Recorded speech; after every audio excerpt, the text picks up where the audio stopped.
sal a correr por los valles, por todos los pueblos y todas las ciudades, jugando la montaña como rituales, vino de la tierra, los manantiales, elementos fundamentales, la fauna, la flora y los callejones, el sur del cielo con las notas musicales, 3.400 metros en el aire.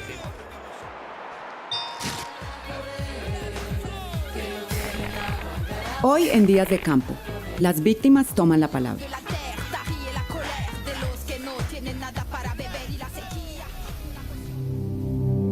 El ejército está bombardeando en forma indiscriminada zonas en donde habitan campesinos en operaciones contra El primer las FARC. fallo judicial por los pagos de Chiquita Brands a las autodefensas de Carlos Castaño son fue campesinos, son afrodescendientes. Estamos comenzando a entrar en las discusiones del punto 5. Complacencia por la dinámica. Conflicto a través de un guerrillero. FARC en los 90. Sobre víctimas, tema que actualmente... 5 en la vereda Caño Verde municipal. Saboteur NTN 24 News here in Hiradad, Colombia. Victims a voice in politics, with hope of receiving compensation for all 6.5 million affected in the armed conflict.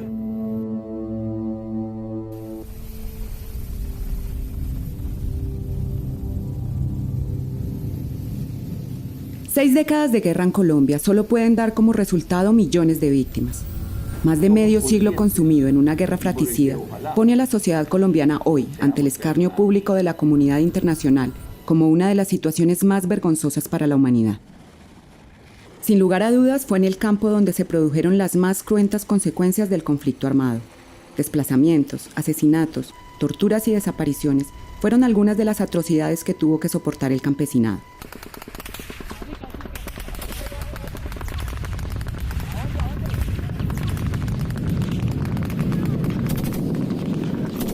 Las víctimas del conflicto armado, desplazadas de sus parcelas, fueron poco a poco llenando los barrios más segregados de las ciudades.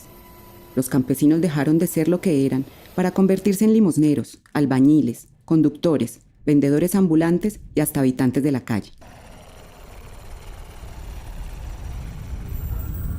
Somos conscientes y por el que ojalá... Existe hoy una posibilidad real de terminar esa guerra, lo cual significaría la posibilidad de desarrollo, reformas y democratización del país.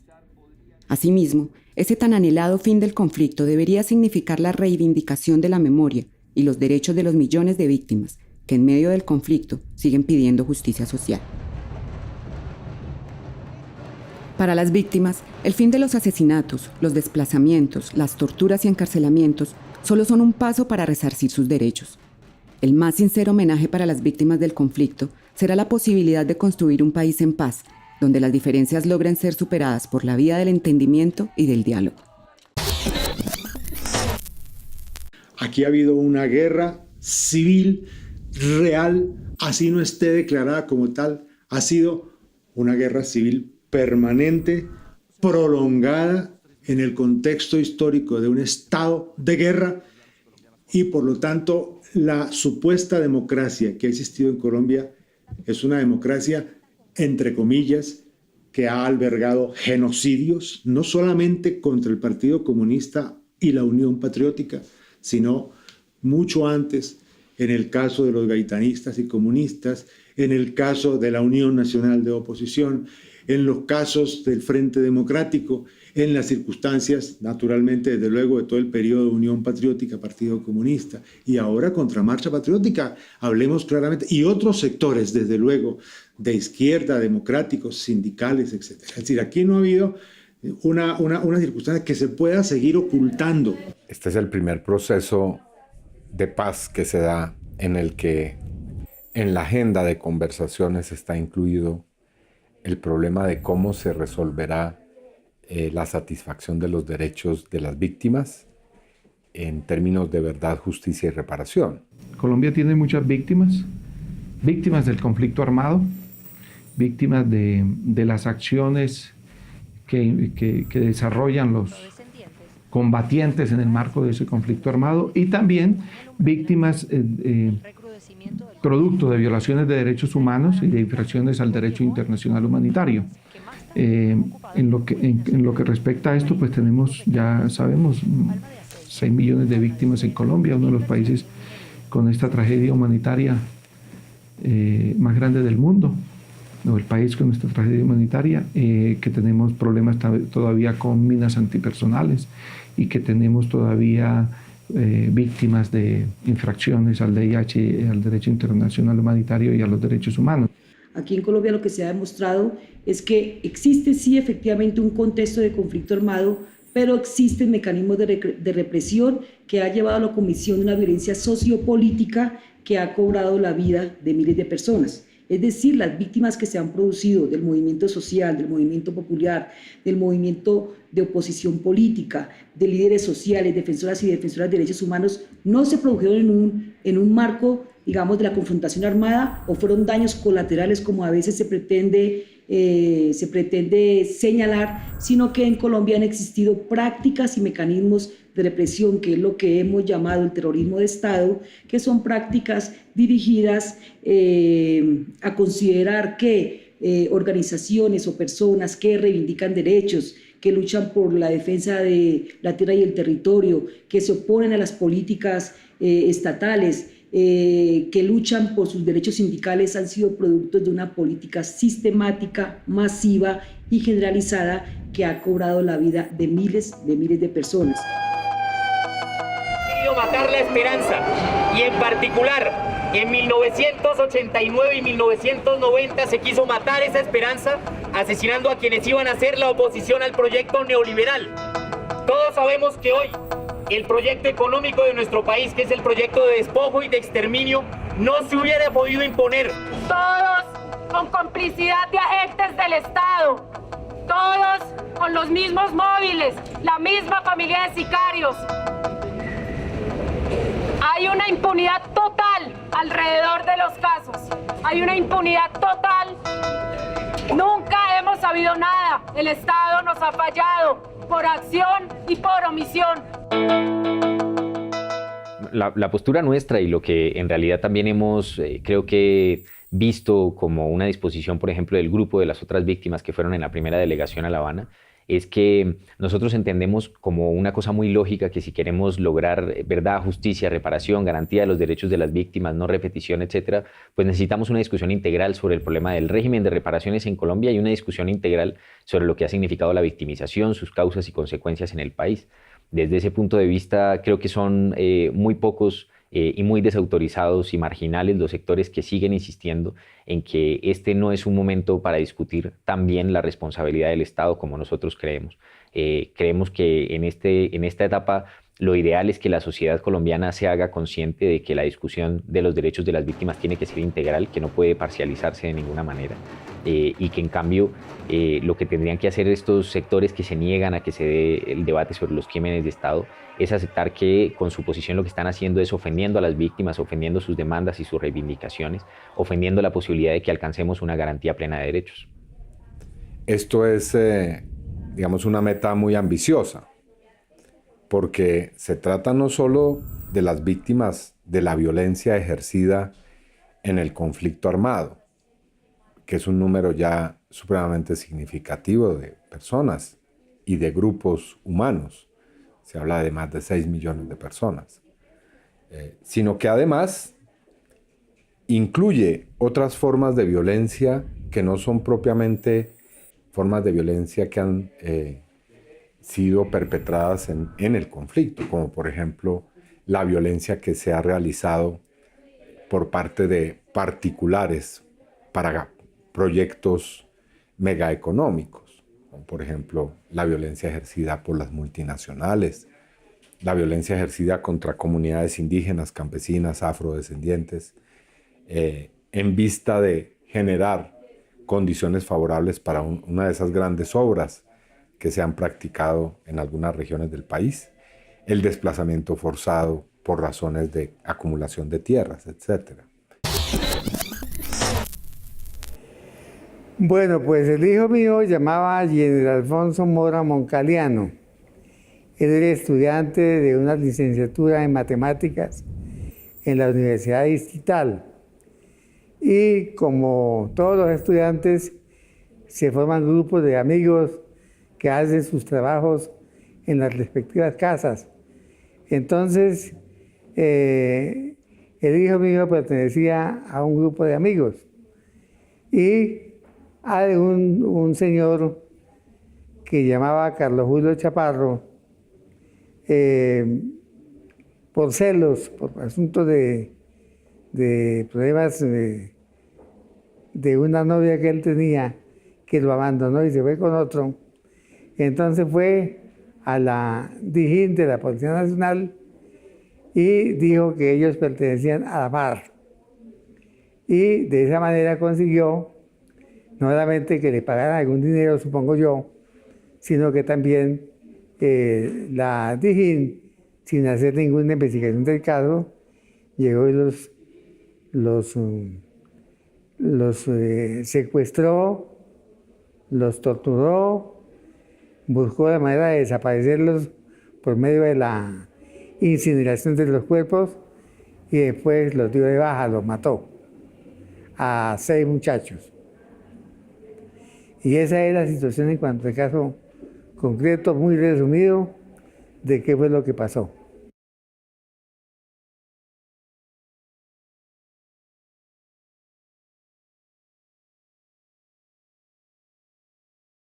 Porque yo, como suboficial del Ejército de Retiro, no necesito de fuero para nada, porque yo no cometí delitos, no tengo nada de qué esconderme. Yo soy víctima, las mismas Fuerzas Armadas a las cuales yo presté, me asesinaron un hijo. La Comisión Judicial por la masacre de Mondoñedo, ocurrida en 1996, fue cerrada hace años, pero acaba de ser reabierta porque un suboficial de la policía delató a sus superiores. Entonces, si el ministro de Defensa Nacional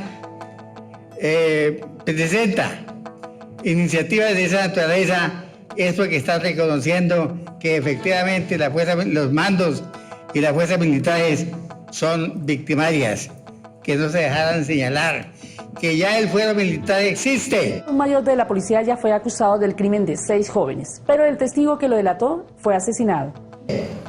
Existe, y aquí está el artículo 221, que dice: de los delitos cometidos por los miembros de la fuerza pública en servicio activo, en relación con el mismo servicio, conocerán las cortes marciales o tribunales militares con arreglo a las prescripciones del Código Penal Militar. La Fiscalía llamó a juicio al mayor de la DIJÍN de la policía, Héctor Edison Castro Corredor, por la masacre de Mondoñedo, ocurrida el 7 de septiembre del 96 al sur de Bogotá, donde fueron asesinados 6 jóvenes.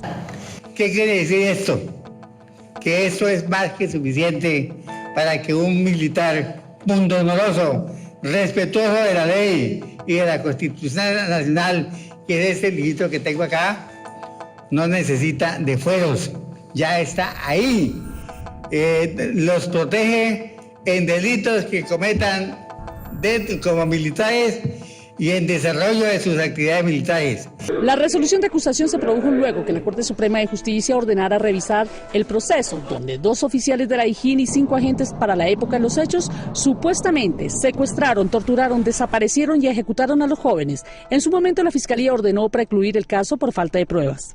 De ahí que cuando salen a torturar, cuando asesinan, está por fuera de la ley, son delincuentes comunes y corrientes, y no deben ser amparados por ninguna medida, porque sería para el delincuente.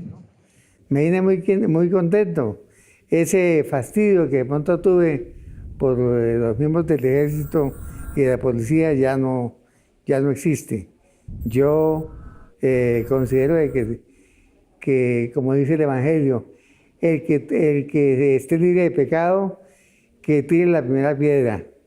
Yo creo en la sinceridad de los delegados de gobierno y en los delegados de la guerrilla, y estoy convencido de que va a haber la paz.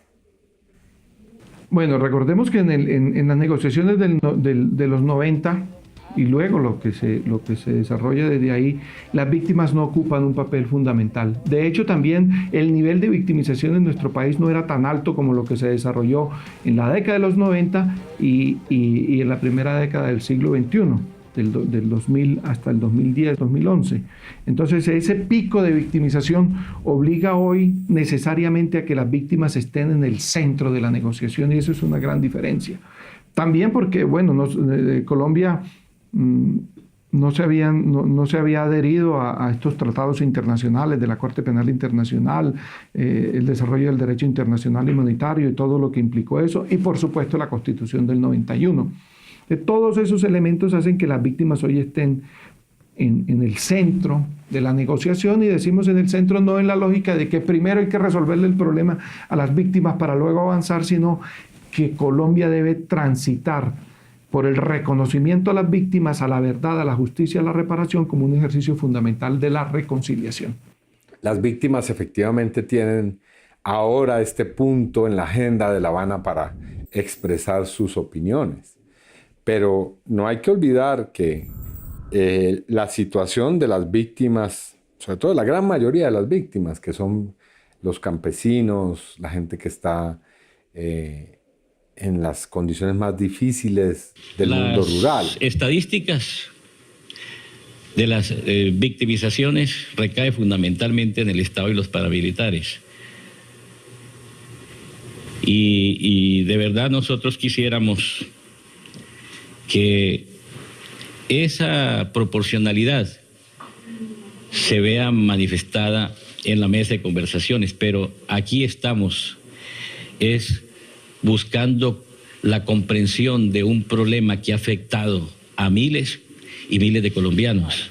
Los indígenas, los afrodescendientes, las mujeres que han tenido que sufrir el desplazamiento, pues tienen problemas que no se reducen simplemente o únicamente, mejor, a los temas de verdad judicial, de reparación indemnizatoria, sino que están conectados con todos los graves problemas de inequidad que se han presentado en el campo y que han sido, repito, parte de esta idea de que la guerra en Colombia ha sido un negocio.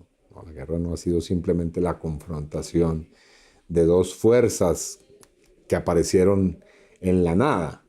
No, aquí ha habido una forma de transformar el conflicto armado en un negocio.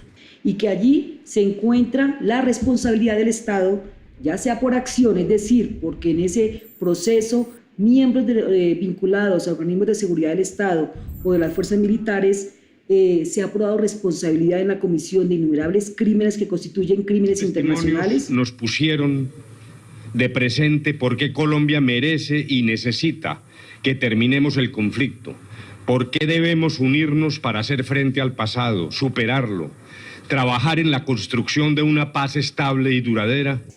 Y o por omisión, porque han actuado o porque han permitido que estructuras paramilitares también cometan crímenes, o porque se ha demostrado también alianzas entre estructuras militares y paramilitares en muchas zonas del país, y obviamente con la consecuente victimización de mucha población. Es decir, lo que nosotros hemos señalado es que se debe reconocer unas víctimas del marco del conflicto armado y unas víctimas en el marco del conflicto social y político.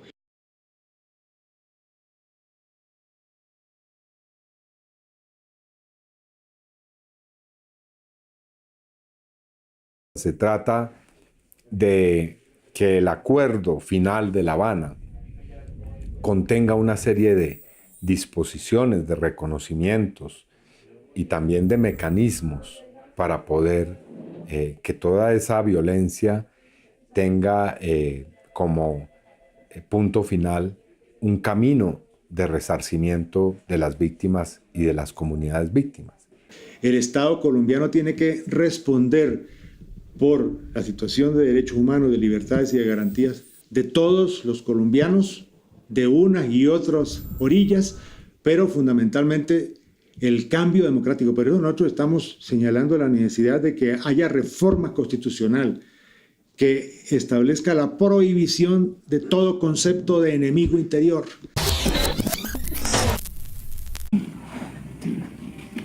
Bueno, ya el día 29, pues 8 de la mañana, y como lo dice ahí el mensaje, viene un muchacho de un sitio muy cercano aquí llamado La Troja y nos dice que los paramilitares ya estaban en ese sitio de La Congoja para impulsar aquí a la cooperativa. Pues nosotros en ese momento pues no le creíamos mucho al niño. Estuvimos media hora más. En ese momento que estábamos nosotros, la comunidad, resolviendo qué hacer, aparece un señor llamado Romaña con otros 3 compañeros más. Iban de paso, iban hacia otra vereda. Entonces nos encuentran la información y nos dicen: organícense y vayan a buscar un sitio donde sacar las compañeras y los niños. Entonces en ese momento estábamos regresando hacia acá, ya habíamos dejado la familia, cuando nosotros veníamos ya aquí cerca de la cancha de fútbol. Entonces cuando ya oímos de la balacera aquí adentro, ya dando capela, y entonces estaban los 2 compañeros, los 4, y entonces ellos se enfrentaban mientras que el resto de campesinos y campesinas corríamos hacia donde habíamos dejado los niños y algunas compañeras, y fue de ahí donde el compañero Romaña, pues en defensa de las comunidades, para que no hubiera una masacre masivo, entonces sostuvo hasta que lo mataron a él y otro muchacho que cayó también ahí en la cancha. El resto de comunidad, pues afortunadamente salimos ilesos hacia la montaña.